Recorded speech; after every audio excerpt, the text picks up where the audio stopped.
তা ঠিকঠাক পুষ্টিটা দেওয়ার জন্য আমাদের যেহেতু জায়গা পড়ে আছে, আমরা সেই জন্য কমিটির যারা মাননীয় সদস্য সভাপতি সবার সাথে আলোচনা করে উদ্যোগটা নিয়ে যে আমাদের ফাঁকা জমিটাতে আমরা একটু খরচ করলেই কিন্তু ছাত্রদের সবজিটা হতে পারে।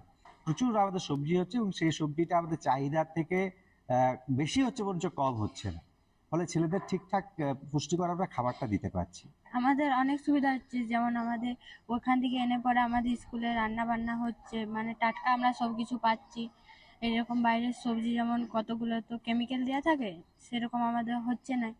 আমরাও ভালো মানে সুবিধা হচ্ছে আমাদের। প্রত্যেক স্কুলের ক্ষেত্রে প্রয়োজন, যদি পর্যাপ্ত পরিমাণে জায়গা থাকে স্কুলের, সেই জায়গার উপরেই এই ব্যবস্থাটা করলে স্টুডেন্টরা তো খেতে পাচ্ছেই, এবং ধরুন যারা এক্সট্রা 8-9-এ পড়ে তারা অনেক দূর দূরান্ত থেকে স্কুলে আসে, তাদেরও আমরা এই থেকে ম্যানেজ করে খাইয়ে দিতে পারি।